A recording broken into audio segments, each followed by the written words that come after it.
10 محرم میں پیش آنے والے اہم واقعات: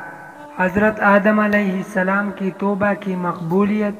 فرعون سے حضرت موسیٰ علیہ السلام اور ان کی امت کی نجات، کشتی نوح اسی دن جو پہاڑ پر ٹھہرے، حضرت یونس علیہ السلام اسی دن مچھلی کے پیٹ سے باہر آئے، یوسف علیہ السلام کا کنویں سے نکلنا،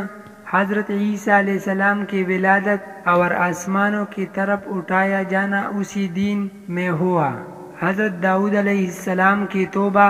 حضرت ابراہیم علیہ السلام کی ولادت، حضرت یعقوب علیہ السلام کی بینائی کا لوٹنا، حضرت آدم علیہ السلام کا نبوت کے لیے منتخب ہونا، حضرت ادریس علیہ السلام کا آسمانوں کی طرف اٹھایا جانا، اللہ تعالیٰ کا حضرت ابراہیم علیہ السلام کو خلیل بنانا، حضور صلی اللہ علیہ وسلم کا حضرت خدیجہ رضی اللہ تعالیٰ عنہ سے نکاح بھی اسی دن ہوا، اسی دن قیامت قائم ہوگی، اس دن میں سیدنا حضرت حسین رضی اللہ تعالیٰ عنہ کی شہادت کا واقعہ پیش آیا۔